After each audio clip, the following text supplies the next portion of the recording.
Hello, this is English Explained with Addie. My name's Addie and I'm here to explain English grammar and pronunciation tips and get you well on your way to becoming fluent in English and answer any of your English queries.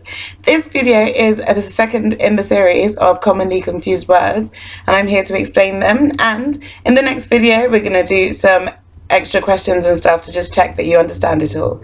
Hope it helps. Commonly confused words part 2. Matter versus mind. Matter, to be important or to affect what happens. For example, matter, in the case of something that's important or affects what happens.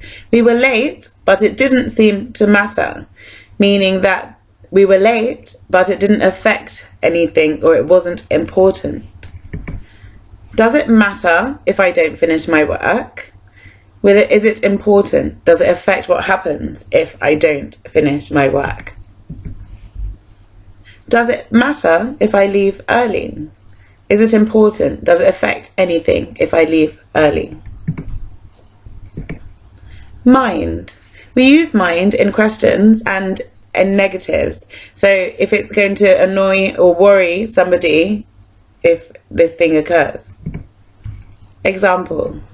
Do you mind if I leave? Is it going to annoy you or is it going to worry you if I leave?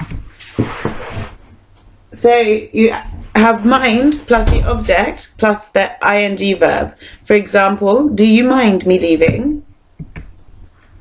And in the same scenario, do you mind him running around? Is it going to annoy you? Is it going to bother you if he's running around? Do you think your flatmate would mind if I stayed over? Would it annoy your flatmate if I stayed over?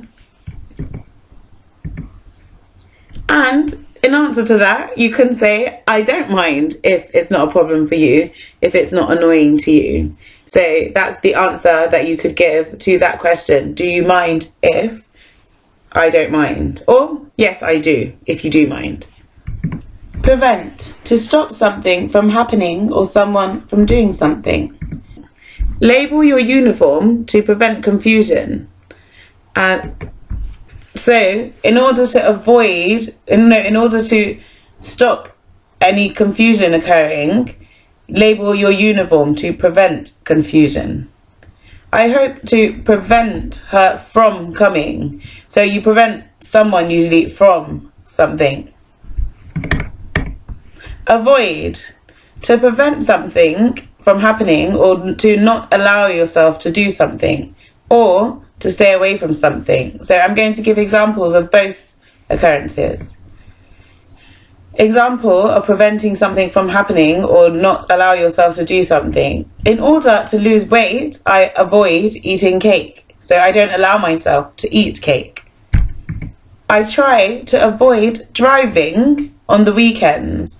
As you can see here, I've boldened the ing verb because usually we use avoid plus the gerund plus an ing verb, an ing verb. To avoid, to stay away from something.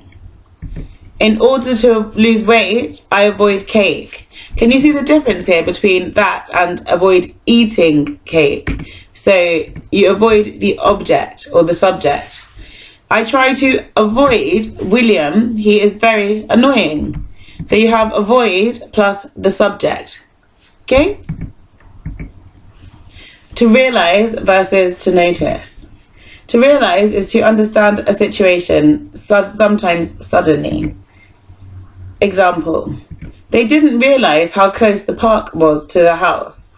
Meaning, up until now, they hadn't understood that it was a short distance from the house to the park. In this case, it's a sudden example, and usually we place just before the realize. I have just realized that it's my birthday next week, meaning the moment occurred when I realized that it's next week. Notice, to see or become conscious of something or someone. Notice. To see or become conscious of something. I notice that you have been arriving late for the past few weeks. So this person has observed and become conscious of it, the fact that the person's been late for the past few weeks. He noticed that she has changed her hair colour.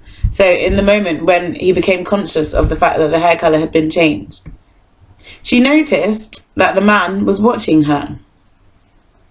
Thank you for listening. I hope it's helped. This video was created by me, Addie, and on behalf of Aula Inglés.es.